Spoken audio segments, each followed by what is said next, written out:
E aí pessoal, tudo bom? Hoje a gente vai então aqui para a aula 20, né? A gente dá continuidade então aqui ao filoartrópoda, entrando então na primeira classe. Então hoje a gente trabalha com a maior classe dos animais, que são os insetos. Os insetos, a gente tem mais de 1 milhão de espécies só de insetos, tem um grupo extremamente importante nesse aspecto, certo? Os insetos vivem em tudo que é tipo de ecossistema, são aquáticos, são terrestres e muitos voam, né? Então a gente vê que eles ocupam qualquer tipo de nicho que a gente possa imaginar. Bom, o que acontece é que eles apresentam então aqui algumas características. Eu vou dividir essa aula então aqui em 4 momentos. Hoje a gente vai trabalhar primeiro com a sua anatomia interna, né? Na verdade 3 momentos, né? Com essa anatomia como um todo, né? Depois a gente vai trabalhar com a fisiologia deles e por fim a gente vai trabalhar com a reprodução, tá? Bom, claro que também a gente vai envolver a parte de classificação desse grupo. Então a gente começa aqui com a parte da anatomia deles, né? Onde a gente tem então 3 subdivisões: cabeça, tórax, abdômen, como a gente consegue ver nessa imagem. Aqui dessa espinha nós temos a cabeça, o tórax e abdômen. Cada região a gente dá o nome de tagma. Então, tagmas são essas sedimentações que a gente encontra aqui dentro desses grupos, certo? Importante fazer esse destaque porque isso diferencia os aracnídeos, os crustáceos, os quilópodes e os diplópodes, que são as outras classes que a gente vai trabalhar nas próximas semanas. Tá? Então, segue comigo aqui as características gerais, começando com a cabeça, onde a gente tem então um par de antenas, tá? Isso é uma característica de todos os insetos, o tamanho delas varia, mas todos têm antenas. Os olhos, que podem ser símbios, com ocelos ou compostos com matídeos, e as mandíbulas. Tá? Quanto ao tórax, nós temos 3 pares de patas, temos ainda as asas de animais que podem ser ápteros, animais sem asa, dípteros com 2 asas e tetrápodos com 4 asas. O abdômen deles apresenta então a parte visceral. As vísceras são encontradas na região abdominal, tá? Onde a gente vai encontrar também as genitálias para a reprodução e os ovopositores para os insetos que apresentam essa característica. Passando as características, a gente vai dar uma olhada nelas agora, então vou desligar a luz para a gente ver o slide com mais facilidade. Olha só, então a gente começa aqui com essa parte ali da anatomia geral. Começamos com a cabeça desses animais, onde, como a gente comentou, tem as antenas. Estruturas sensitivas extremamente importantes como quimiorreceptores, receptores de substâncias químicas. Uma das características bem marcantes desse grupo são os chamados feromônios. São hormônios voláteis, hormônios que vão ali para a atmosfera, que são receptados ali então pelas antenas e aí o animal interpreta essa informação. Extremamente importante para a reprodução. A gente tem aqui o exemplo de uma mariposa. Se vocês notarem, ela tem uma haste no meio que é toda ramificada, né? Esse aqui é uma mariposa macho, porque se fosse uma fêmea seria só a haste. Por quê? Porque o macho tem essa expansão lateral, porque isso facilita a recepção dos feromônios reprodutivos. E o macho consegue sentir o cheiro da fêmea pelas antenas a mais ou menos 2 km de distância. A gente vê a importância de comunicação de feromônio. E os insetos sociais, eles se comunicam por esses feromônios. Então é extremamente importante ele para comunicação e informação de colmeias, formigueiros e assim por diante, certo? Bom, além das antenas nós temos os olhos. Existe na cabeça desses animais os chamados ocelos, que são fotorreceptores. Isso é extremamente importante porque os insetos, muitos deles são fotófilos, ou seja, precisam da luz para se orientar, que é o caso das abelhas. As abelhas não voam em dia nublado, as abelhas não voam durante a noite. Por quê? Porque elas precisam do sol para sua orientação, para ir e voltar à colmeia. Então esses ocelos são extremamente importantes para isso. Além disso, nós temos aqui os olhos. Os olhos compostos são formados por pequenas unidades chamadas de omatídeos, que dão uma visão composta para esses animais. Muito funcional, bastante interessante esses olhos. Além disso, muitos dos insetos, como por exemplo as abelhas, como as moscas, apresentam um olho extremamente ovalado. Isso faz com que esse animal consiga enxergar nas costas. Por isso que é tão difícil de matar uma mosca. O cara vai matar a mosca ali e ela já voa bem antes. Por quê? Porque ela está te vendo, já que ela tem esse olho ovalado. E além disso, vocês notarem, é muito comum o pelo desses animais. Esse pelo não é que nem o nosso um pelo formado de queratina. O desses animais é de quitina, daquele material do exoesqueleto que a gente trabalhou na semana passada. Mas ele é um pelo sensitivo. Quando a gente vai bater ali no animal, a gente desloca tanto vento, tanto ar, que ele sente e ele voa antes também do mesmo jeito. Então uma vantagem desses pelinhos, e é por isso que o mata-mosca ele é todo furadinho, para não pegar tanto o vento e aí automaticamente não deslocar ar, e o animal não sentir a presença tão rápido. Por isso que a raquete também funciona bem, principalmente elétrica, fica fritando o bichinho, bem gostoso o cheiro. Mas beleza. Então, passando essa parte dos olhos, a gente pode ir para as mandíbulas.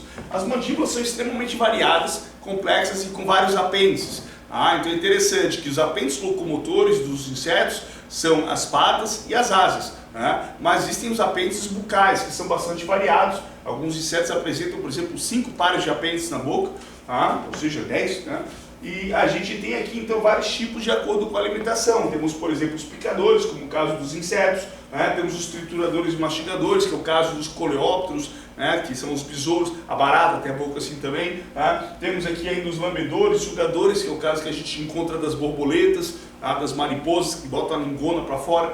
Então são exemplos ali diferentes para cada tipo de alimentação que os animais vão apresentar, certo? Passando a cabeça, a gente também tem o tórax desses animais.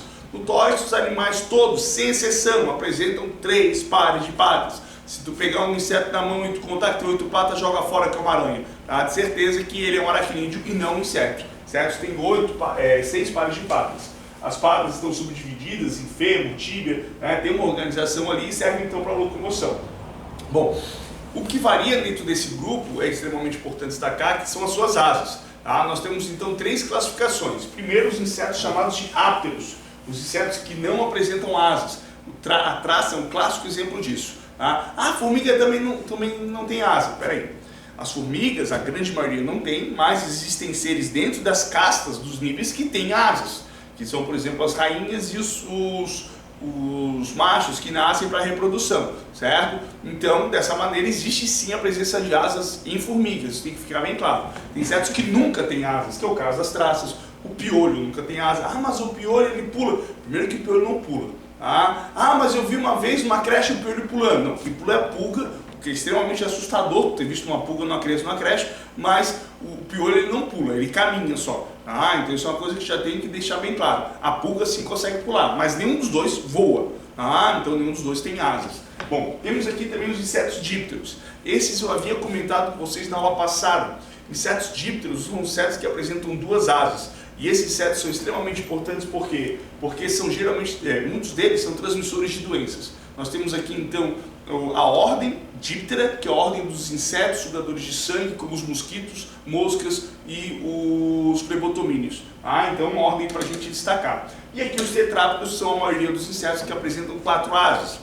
Muitos deles, como os hemípteros, que são as formigas, as abelhas, as vespas, apresentam ali todas as asas membranosas, que servem então ali para o voo. Agora, existem insetos como os coleópteros, que são os besouros, que apresentam essa carapaça chamada de élitro. O élitro é uma asa, um par de asas modificado para quê? Para resistência. É um encouraçado que esses animais apresentam.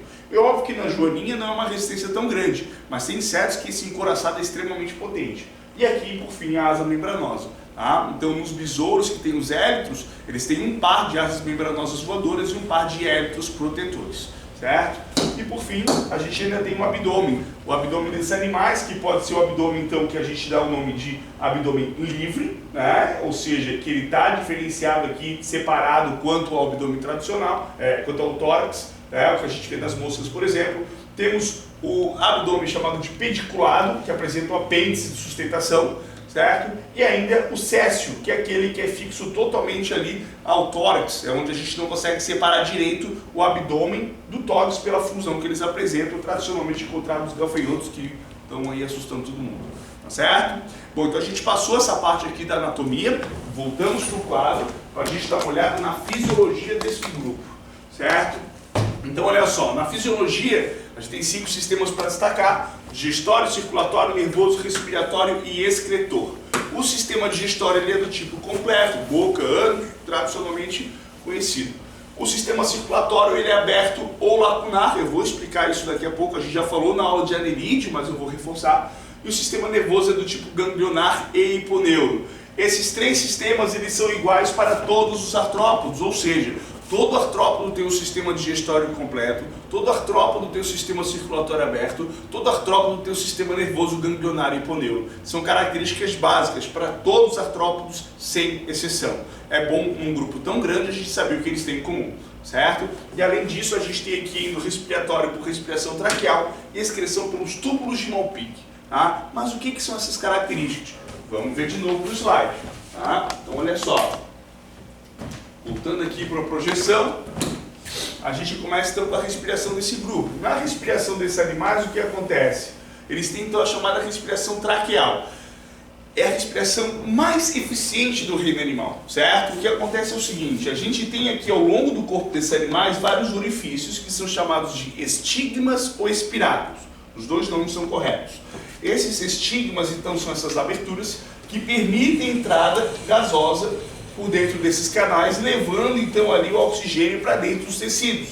Esses canais, como são anelados, acabam sendo chamados de traqueias, por isso respiração traqueal. Qual que é a vantagem dessa respiração para a gente? Ela é o único sistema respiratório independente do sistema circulatório, certo? Então ele não depende de tu lançar para o sistema circulatório os gases e ele fazer o transporte. Esse sistema, ele lança diretamente o oxigênio dos tecidos, chega muito mais rápido. Por isso que o metabolismo mais acelerado de todo o reino animal pertence aos insetos, que é a mosca varejeira, ou varejeira, como quiser chamar, aquela mosquinha pequena que a asa dela bate 2.500 vezes por minuto.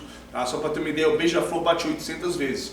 Tá? Então a gente vê a velocidade absurda que esse animal consegue colocar por causa desse tipo de sistema respiratório especial. Animais que correm muito proporcionalmente ao seu tamanho, né? Animais que conseguem levantar pesos absurdos proporcionalmente ao seu tamanho, tudo associado diretamente a esse sistema respiratório.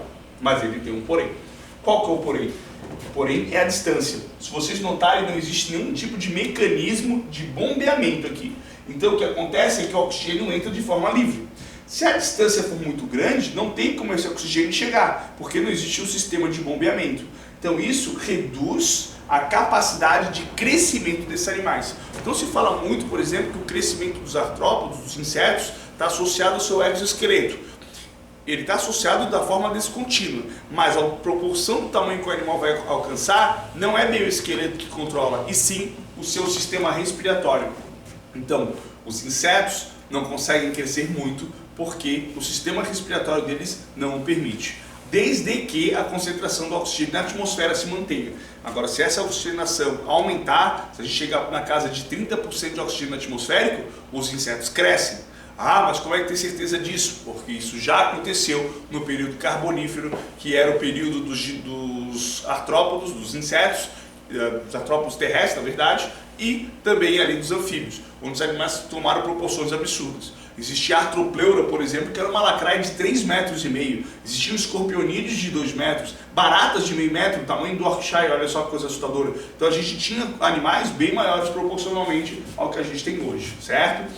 Bom, continuando, a gente tem o sistema excretor. O sistema excretor desses animais é um sistema interessante, certo? Funciona pelos túbulos de Malpighi, que são esses túbulos aqui. Malpighi é aquele mesmo Malpighi, é o mesmo Malpighi dos anéis de Malpighi, é o mesmo Malpighi do glomérulo de Malpighi, nosso rim, é o rei dos canos. Tá? Então o que acontece? Ele descobriu esse encanamento aqui, esses filamentos, que pegam as excretas da região celomática, pegam do celoma e lançam para dentro do sistema digestório. Então é simples, eles pegam as excretas e jogam junto com as fezes. Que tipo de excreta que eles vão eliminar? Nós temos aqui animais que conquistaram pela primeira vez o ambiente terrestre. Então temos animais que põem seus ovos em ambiente terrestre, em ambientes secos, e isso exige o quê? Um tipo de excreta que não contamine os ovos, uma excreta insolúvel em água. Então por isso que o ácido úrico apareceu de forma bem pertinente, né? Foi selecionado positivamente nesse período. Por quê? Porque ele pode agora produzir ovos terrestres, já que a excreta não contamina seus ovos. Também reduz bastante a perda de água por parte desses animais. Por isso que foram muito bem selecionados os ambientes desérticos, já que automaticamente praticamente não perdem água do corpo. Então é muito importante esse tipo de excreta. Continuando, a gente tem o sistema circulatório. O sistema circulatório desses animais é do tipo aberto ou lacunar. O que sistema aberto ou lacunar significa? Nós temos aqui então o mecanismo de bombeamento do coração desses animais, onde dali então circula os canais até chegar aqui numa abertura chamada de hemocélio. O hemocélio então é um final, ou seja, o sistema circulatório deles tem um fim. Aqui então sai a substância que está sendo transportada e acontecem as trocas, certo? Depois tem que retornar pelo mesmo canal. Então a gente vê que ele é aberto porque tem uma abertura, ou lacunar, porque a gente chama também esse hemocélio de lacuna, certo? É um sistema menos eficiente. Porém, para os insetos não é um problema, porque o sistema respiratório já dá conta. A vantagem disso aqui, o que é? É que tu pode transportar a substância mais pastosa e dessa maneira, se um animal perde, por exemplo, uma pata, ele não vai sofrer uma hemorragia, tá? Porque esse líquido não vai extravasar assim, já que ele automaticamente é pastoso. E também evita até mesmo o congelamento, tá? Então mais resistente ao frio. Então, um sistema bem interessante nesse aspecto. O que a gente tem que tomar cuidado é que eu não posso chamar isso de sangue, eu chamo de hemolinfa. Tá? Sangue é de sistema circulatório fechado e hemolinfa de sistema circulatório aberto. Tá? Já apareceu em provas de sangue, eles aceitaram, então tem que ter muito cuidado com o vestibular que vocês estão fazendo e treinar o vestibular para ver como é que ele já foi inserido nesse assunto. Perfeito? Bom, continuando, a gente tem aqui uma questão interessante que fala desses sistemas circulatórios e a sua comparação. A difusão de substâncias é um mecanismo de transporte muito lento para distâncias superiores a poucos milímetros. Existem duas diferentes estratégias adaptativas para resolver esse problema em animais. A primeira, apresentar o tamanho e formato de corpo, capaz de fazer com que grande número de células realize trocas com o ambiente. E a segunda, apresentar um sistema circulatório que transporte um líquido e que esse passe próximo das células. Então a gente tem aqui três animais, né? O primeiro, obviamente, é um cnidário, o segundo é um inseto, aqui um gafanhoto, né? E terceiro nós temos um amnióco, um anelídeo. Então o primeiro item, o animal representado em A, que é o cnidário, uma água-viva, não apresenta sistema circulatório distinto. Perfeito, o sistema circulatório só surge nos animais celumados, somente nos anelídeos, né? Nesse grupo, a cavidade gastrointestinal apresenta duas funções, a digestão e a distribuição de substâncias em todo o corpo. Perfeito, que é a cavidade gastrovascular, né? Tá certo? Então esse item. 02. O animal representado em B, que é ali o inseto, apresenta sistema circulatório fechado. E sua hemolinfa circula inteiramente dentro dos vasos. Já tem dois erros, né? Primeiro, que ele é aberto, e segundo, que a hemolinfa é do aberto. Então, tá errado esse item. 4. O animal representado em C, que é o anelídeo, apresenta sistema circulatório aberto, assim o sangue se mistura com o líquido intersticial. Errado, né? Aqui teria que ser então fechado, né? E o sangue aí seria somente do fechado. 8. Os animais representados em B e C apresentam coração. Sim, todo animal que tem sistema circulatório apresenta coração, por pior que seja. E sistema circulatório fechado, não porque o inseto é aberto. Além disso, a difusão de gases se dá através do sistema respiratório traqueal. Isso é só nos insetos, porque nos anelídeos é respiração cutânea. 16. Os animais mostrados em A, B e C possuem corpo como pigmento respiratório e hemoglobina. Bom, primeiro, como é que um cnidário vai ter pigmento respiratório se nem sistema respiratório ele tem? Então já começa por aí. Aqui a gente não vai encontrar pigmentos quando a gente fala de insetos. Não foi comentado na aula porque não existe. Só depois nos próximos grupos que a gente vai ver, certo? E aqui pode ser encontrado assim hemoglobina. E a última, o sistema circulatório fechado proporciona maior pressão, permitindo oxigenação e nutrição mais eficientes para as células de animais maiores e mais ativos, que é o nosso caso, perfeito essa alternativa. Ficou claro como é que pode ser cobrado esse assunto, então? Ótimo. A gente parte para a reprodução, então, vou voltar aqui para o quadro.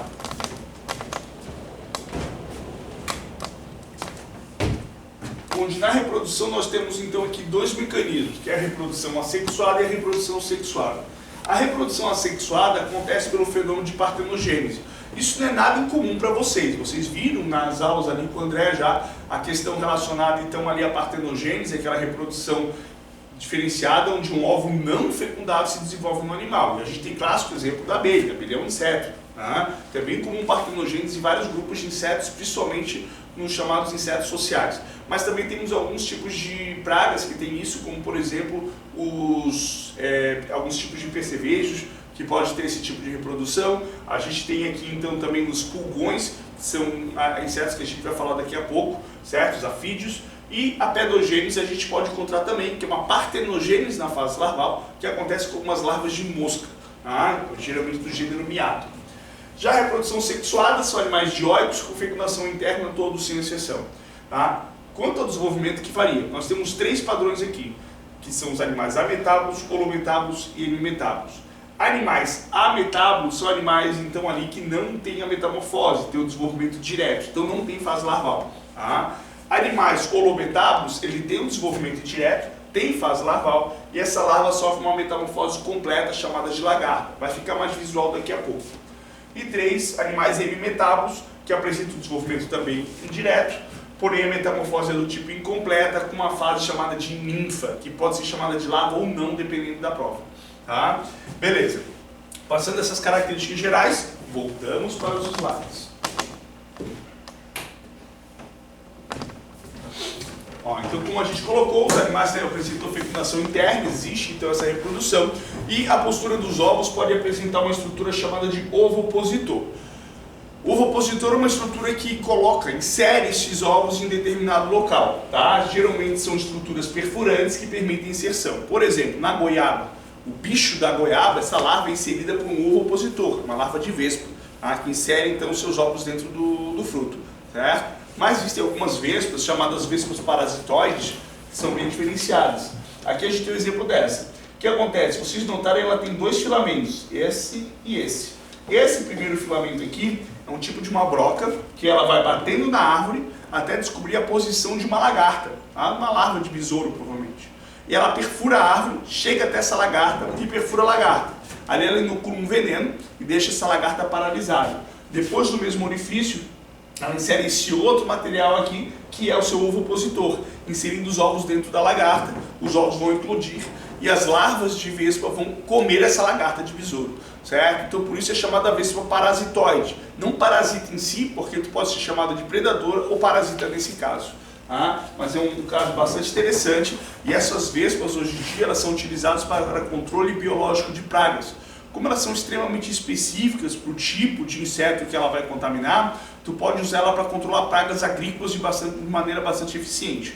Hoje, cerca de 4 a 5% do combate de pragas em lavouras no Brasil é efetuado dessa maneira, o resto, infelizmente, por inseticidas ainda, mas isso pode crescer cada vez mais, isso diminui bastante a toxicidade dos alimentos por causa do uso de inseticidas e assim por diante. Certo? É um caso bem interessante, já caiu no Enem, como a gente vai ver depois. E a partenogênese, como a gente já havia comentado, né? Então a gente tem, como falei, o desenvolvimento direto e indireto, que pode ser ametábulo, holometábulo ou hemimetábulo. Aqui a gente tem um clássico exemplo de hemimetabolia, para o pessoal ficar bem claro. Está muito acostumado com holometabolia, mas hemimetabolia acontece. O que a gente vê nessa situação é o seguinte, tá? A gente tem aqui então o percevejo tradicional conhecido como barbeiro, tá? Então através do barbeiro, olha só o que vai acontecer. O animal vai sofrendo então ali a primeira muda, depois que ele eclode do ovo. Essa primeira muda é interessante porque vão ter dois hormônios atuando, tá? Tem o hormônio equidizona, aquele que faz a muda, e tem o hormônio juvenil. Enquanto o hormônio juvenil estiver ativo, o animal vai fazer a muda, mas ele vai continuar no mesmo formato. Então ele vai fazendo mudas e vai se mantendo, vai fazendo mudas e vai se mantendo. Vai chegar numa fase final, onde ele vai fazer a muda e o hormônio juvenil não vai entrar em ação. E aí ele vai sofrer a metamorfose final, se transformando então no inseto adulto. A diferença deles é simples. Aqui na fase de ninfa, o animal não tem nem o sistema reprodutor e nem as asas. E isso é formado somente na fase adulta do animal. Tá? Então notem que a fase de ninfa é bem parecida com a adulta, tirando as asas e o sistema reprodutor. Então são vários acontecimentos que vão tendo aqui no fenômeno. Bom, a gente pode dar uma olhada então agora nas ordens dos insetos baseadas na sua reprodução, começando com os insetos ametábulos, insetos sem metamorfose, que é o clássico exemplo da ordem Tisanura, que são as traças. Então pessoal, nota ali, animais com desenvolvimento insetos com desenvolvimento direto, ametábulos, traça, é o clássico exemplo. Depois temos os animais com hemimetabolia, que a gente havia comentado. Temos alguns grupos aqui, como o Ptiráptera, que é o caso ali do piolho. Tá? A lêndia é a sua ninfa, né? Não, a lêndia é o ovo. O piolho, quando ele está na sua fase de ninfa, ele é meio transparente. Tá? Depois ele fica escurinho e nojento ali na cabeça. Certo? O piolho que já foi um agente transmissor de algumas doenças comativas, como a gente já havia comentado. Temos a Isóptera, que é o caso aqui dos cupins. Os cupins são os únicos insetos sociais hemimetábulos. Todos os insetos sociais tradicionalmente são holometábulos, somente a exceção ali dos cupins. Temos a Dermaptera, que é a tesourinha, e Odonata, que é a libélula. Né? A sua larva, a sua ninfa, né? É extremamente agressiva e fica nos lagos se alimentando até de girinos, ou seja, até de vertebrados. Temos aqui ainda a Blatódia, da maldita da barata, né? Ortóptera, que são os gafanhotos e os grilos, né? Ortóptera que está bem famosa por causa dessa nuvem de gafanhoto, mas já caiu na prova da UFSC, que tinha que saber que esse animal era hemimetábulo, tá? E a fasmida ali, que é do bicho-pau, fasmida porque fantasma, porque ele fica sumido, né? Ninguém consegue enxergar o desgraçado do bicho. Temos ainda aqui a Hemíptera, ou Heteróptera, tá? Que Hemíptera, a gente tem clássico exemplo aqui do barbeiro, tá? O agente transmissor das chagas. Temos aqui o percevejo conhecido como fede-fede, aquela catinga desgraçada. É bom saber isso aqui também, então, da questão de o barbeiro ser um animal com desenvolvimento indireto por M-metabolia. E o Homóptera, onde temos a cigarra e o pulgão. O pulgão é um inseto muito doido, né? Ele é uma praga agrícola. Esse inseto, ele faz a partenogênese, certo? É um inseto também que tem uma característica muito doida por fazer aquela relação com formigas, onde ele libera glicose nas suas fezes e a formiga se alimenta e a formiga acaba protegendo, é um tipo de mutualismo. Tá? E aí um caso bem excepcional que já descobriram o pulgão, que apresenta caroteno, tá? E consegue fazer a produção de ATP baseada na fonte luminosa, ele quase faz fotossíntese. Isso se chama então de evolução transferência horizontal de material genético, né? Ou seja, quando tu transfere material genético para uma espécie diferente. Então, provavelmente ele pegou um material para poder produzir então beta-caroteno, né, a partir das plantas qual ele parasita, certo? Que a gente chama também de evolução paralela. Continuando, a gente tem aqui também a holometabolia. A holometabolia é a metamorfose completa. O que acontece? O animal na sua fase de larva, que a gente chama de lagarta, ele vai para uma fase então imóvel chamada de pupa ou crisálida, que é envolta por um casulo, certo? E a partir daqui ele eclode com a fase adulta. Então a gente tem uma diferença bem grande da fase larval para a fase adulta. Olha só, essa aqui é a lagarta de vidro e essa aqui é a mariposa de veludo. É o mesmo animal, pessoal, só que em fases distintas, certo? A gente tem aqui então nos holometábulos animais lepidópteros, a ordem Lepidoptera tradicionalmente conhecida disso aí, que são as borboletas, as mariposas, só lembrar do chucrute lá do Vida de Inseto. Temos a Siphonaptera, que são as pulgas, animal que tem um desenvolvimento por metamorfose completa também. Temos os dípteros, transmissores de doenças, então não esqueçam que só tem uma metamorfose para o mosquito, para o Aedes e assim por diante. Tá? Himenóptero, que é uma maior classe, uma maior ordem que tem, que são as vespas, as abelhas e as formigas. Anteriormente eram os coleópteros, mas as vespas agora tomaram conta dos insetos. E por fim os coleópteros, que são os besouros em geral. Perfeito? Só para a gente ver, questão aqui do Enem relacionada àquela vespa parasitóides, para mostrar como pode cair esse assunto. Tá? Aqui falando então das questões ali da M-metabolia ou holometabolia, como já andou caindo na prova da UFSC também. Fechou? Então é isso, pessoal. Acabou a aula 20, aula pesada, mas aula bastante importante, certo? Cai com frequência e pode aparecer nos vestibulares aí que vão aparecer. Beleza? Um abraço para todo mundo e até a próxima.